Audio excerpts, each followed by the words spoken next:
Hello everyone, कैसे हैं आप सब। Let's start the lecture with example number 1.9 of transition element unit 1। Question क्या बोल रहा है? After the 4s orbital is filled, कि 4s ऑर्बिटल के फिल्ड हो जाने के बाद में इलेक्ट्रॉन एंटर करता है 3d लेवल पे rather than 4p। कहाँ जाता है? 3d पे rather than 4p, which like the 4s has greater penetration into the core than the 3d orbital. So why does this happen? तो आपको यहाँ पे इसका रीजन बताना है। तो what is the reason behind? तो सबसे पहला जो पॉइंट है in the form of reason which I will discuss here is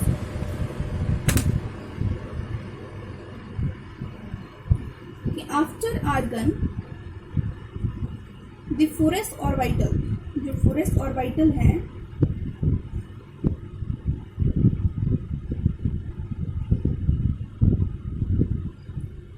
field होता है पोटेशियम एंड कैल्शियम में,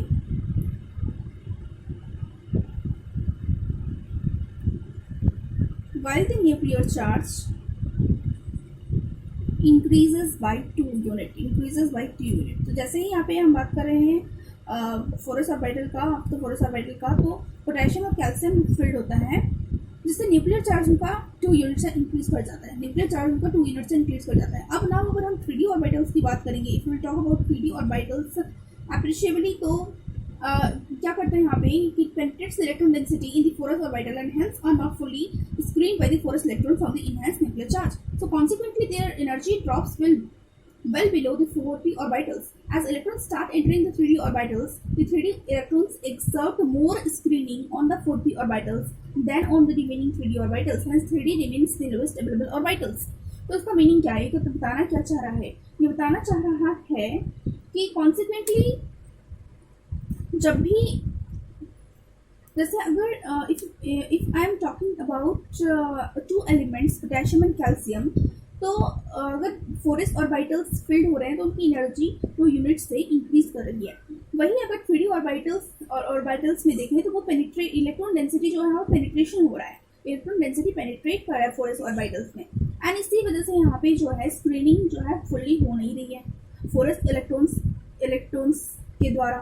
सो जो भी क्या 4s इलेक्ट्रॉन्स के द्वारा, तो कॉन्सिक्वेंटली इसके वजह से क्या हो रहा है कि एनर्जी जो है वो ड्रॉप कर जा रहा है। और किसके बिलो ड्रॉप कर रहा है? 4p के भी बिलो एनर्जी है, वो एनर्जी 4p के भी बिलो ड्रॉप कर जा रहा है। Energy is dropped below 4p level, 4p level से भी नीचे एनर्जी ड्रॉप कर जा रहा है। तो जैसे ही फिर इस कॉन्सिक्वेंटली इस कंडीशन पे की एनर्जी जो है 4p के बिलो ड्रॉप कर गया है, इसके बाद में जैसे ही इलेक्ट्रॉन एक्सर्ट करता है मोर स्क्रीनिंग ऑन 4p ऑर्बिटल्स, अब एनर्जी तो 4p के बिलो ड्रॉप कर चुका है। तो अब जब एनर्जी ड्रॉप कर चुका है तो इलेक्ट्रॉन जब एक्सर्ट कर रहा है ज़्यादा से ज़्यादा स्क्रीनिंग इफेक्ट जब वो एक्सर्ट कर रहा है 4p ऑर्बिटल्स में, so then on the remaining 3d orbitals, मतलब कि जो दो तरह के ऑर्बिटल्स हैं 3d एंड 4p, तो जो 3d है उसके कंपैरेटिव 4p पे जब ज़्यादा स्क्रीनिंग शो कर रहा है with comparison to 3d orbitals, तो इसके वजह से 3d जो है लोएस्ट अवेलेबल ऑर्बिटल्स में के फॉर्म में रह जा रहा है। 3d remains in a lowest available orbitals. So this is the explanation of this question being asked in example number 1.9. Now we are moving to the next question, that is the example number 1.10.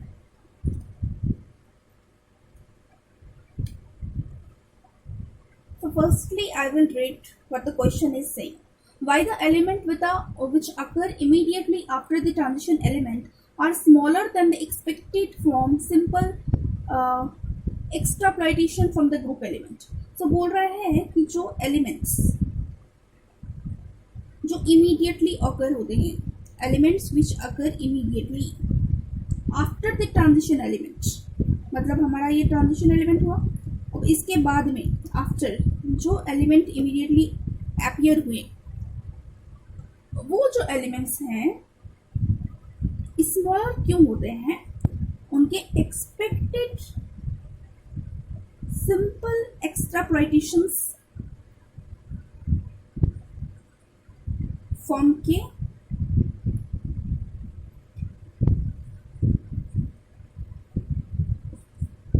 Form से. So why they are smaller than the expected from simple extrapolation from the group elements? Let's discuss the reason. So the reason behind is cumulative effect.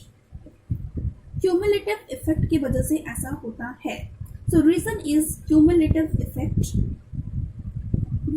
Cumulative effect. अब क्यों? To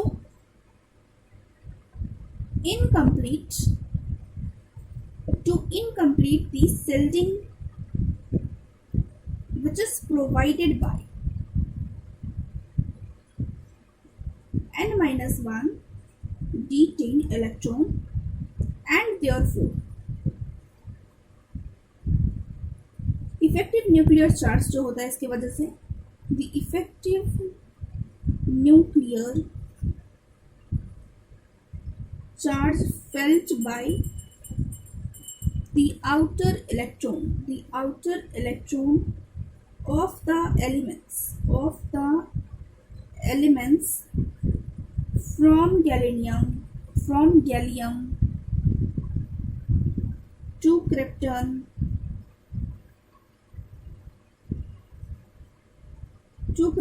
is greater than that of if the d orbital has not been gradually filled with the transition element. So reason क्या है? Cumulative effect. अब क्यों होता है ये cumulative effect की वजह से? क्यों? To incomplete shielding provide by the n-1 d electron, ताकि n-d10 इलेक्ट्रॉन ने जो shielding प्रोवाइड किया उसको इनकम्प्लीट कर सके.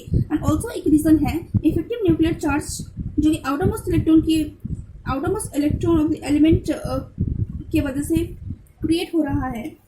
ठीक है, तो वो इफेक्टिव न्यूक्लियर चार्ज को फेल्ट करने के लिए भी which is being provided by the outer electron of the element, कहाँ से? गैलियम से लेकर क्रिप्टन तक ग्रेटर होता है if the d orbitals had not been gradually filled in the transition element. अगर ट्रांजिशन एलिमेंट का जो d orbitals है वो फिल्ड नहीं है, if it is not been gradually filled, so then जो है गैलियम से लेकर क्रिप्टन तक ग्रेटर होता है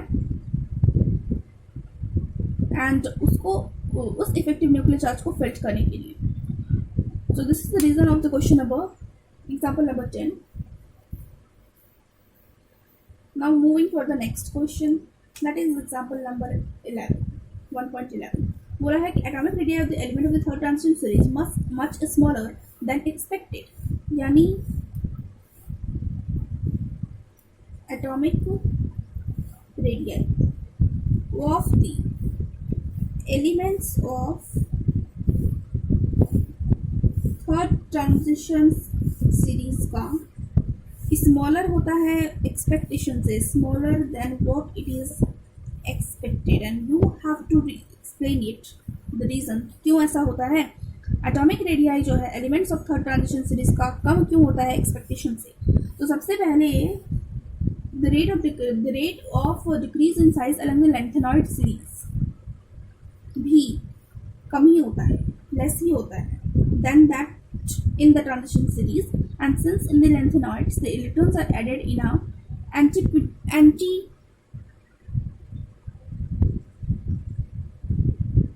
penultimate, like in the form n-2f cell, and these celled our outer electron much more effectively. The presence of 4f electron in the lanthanoid effect is atomic size, and therefore the chemistry of the subsequent element. This is due to the effect of the greater than the expected effective nuclear charge felt by the electrons in the element of the third row transition series.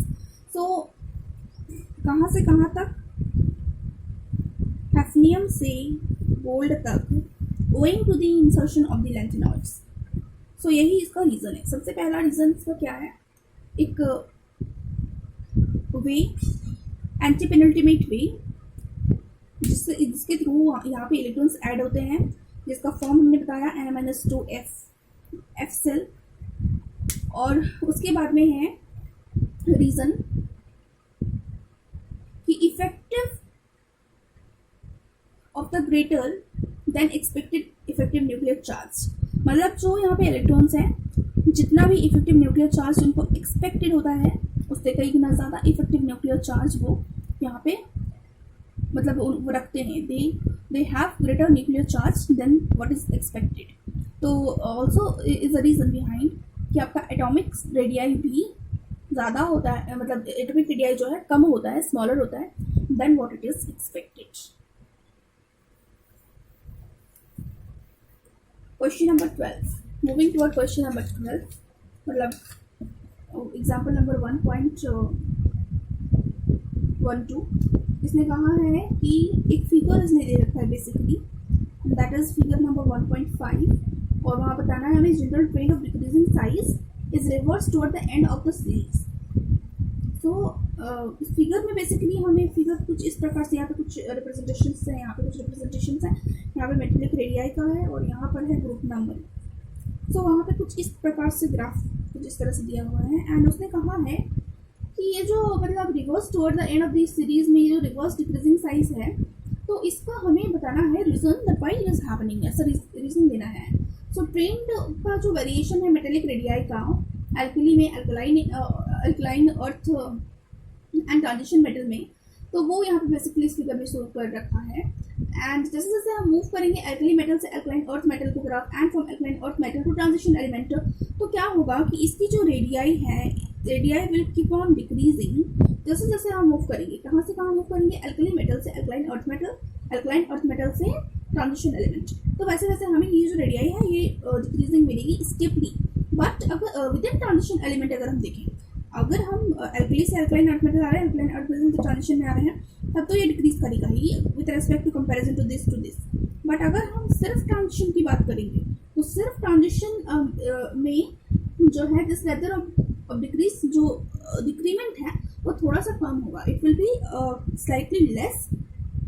अगर सिर्फ transition में ही हम comparison करें तो it will be slightly less. So this could be due to the increase in the inter-electron repulsion after the addition of the sufficient number of electrons in the d orbitals to the gradual increase in the size. So इसका basic reason है कि ऐसा क्यों है कि it is decreasing but transition में थोड़ा सा कम, it is decreasing slightly less. So this is because inter-electronic repulsion, जो कि g orbitals में जैसे ही इलेक्ट्रॉन्स फिल करने लग जाते हैं तो उसके बाद में जो हमें इलेक्ट्रॉनिक रिपल्सन जो क्रिएट होता है, तो उसका वो इंटर इलेक्ट्रॉनिक रिपल्सन के इंक्रीमेंट की वजह से ऐसा होता है। So also the discussion of this question finishes. Let's move toward next question is 1.13। Question बोल रहा है how does the ionisation enthalpy, how does the ionization enthalpy transition elements का वेरी करता है, मतलब कैसे वेरी करता है वो, जब हम अक्रॉस द पीरियड जाएंगे। यानी हमें यहाँ पूछा है अक्रॉस द पीरियड हम जाते हैं तो आयोनाइजेशन एंथैल्पी ट्रांजिशन एलिमेंट का कैसे वेरी करता है। तो अक्रॉस द पीरियड की मूवमेंट में इफेक्टिव न्यूक्लियर चार्ज NH2 होता,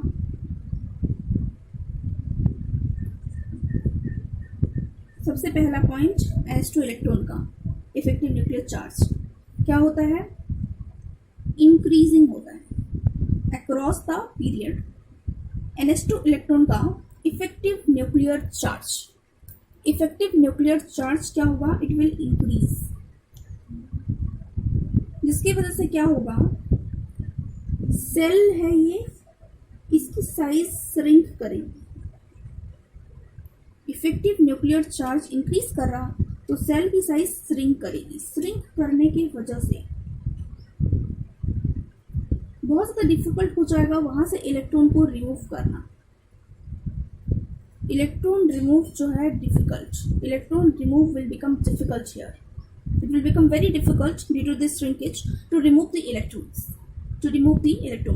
Thus, along the period, ionization enthalpy along the period ionization enthalpy क्या हो जाएगा, इंक्रीज कर जाएगा, आयनाइजेशन एंथैल्पी हो जाएगा इंक्रीज। तो हम इसको एलिमेंट्स के चार्ट से भी देख सकते हैं। You can also see it if you have book, so also you give a review in the table 1.5. You will clearly understand what I have explained here. Moving toward question number 1.14.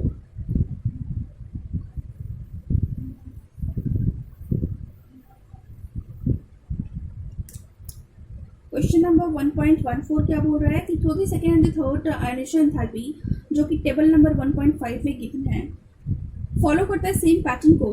The exception is noted for the second ionization enthalpy जहाँ पे chromium है and copper है, okay, so which are comparably higher. So why this is so, क्यों ऐसा होता है? तो हमने अच्छे से ही बताया था कि without the fully filling of the s orbital electrons move कर जा रहे हैं।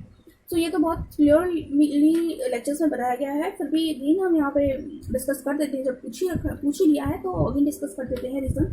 एंड वो रीज़न है एक्स्ट्रा स्टेबिलिटी।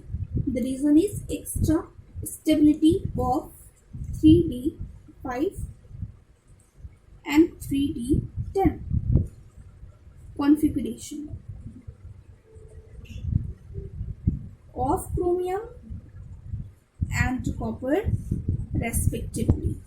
यानी ये हो गया कॉपर का, ये हो गया कॉपर का, ये हो गया क्रोमियम का फॉर्म ऑफ, मतलब डी का जो डी ऑर्बिटल्स है उसका फॉर्म, क्रोमियम का और ये कॉपर का। अब ये जो फॉर्म है ना ये ज़्यादा स्टेबल है, ये ज़्यादा स्टेबल है। अगर एस फुल्ली फिल हो जाता और ये 4 होता, ये 9 होता तो ये स्टेबल नहीं होता। दैट इज़ द रीज़न कि यहाँ पे एक एक्सेप्शन वर्क करता है और उस एक्सेप्शन के अकॉर्डिंग में without fully filling of the s orbitals d fully filled रहता है, यहाँ पे भी डी फुल्ली फिल्ड रहता है क्रोमियम और कॉपर में। तो ये है reason, due to extra stability, इस वाले फॉर्म की स्टेबिलिटी ज़्यादा है, इसके वजह से ये एक्सेप्शन यहाँ पे अप्लाई होता है।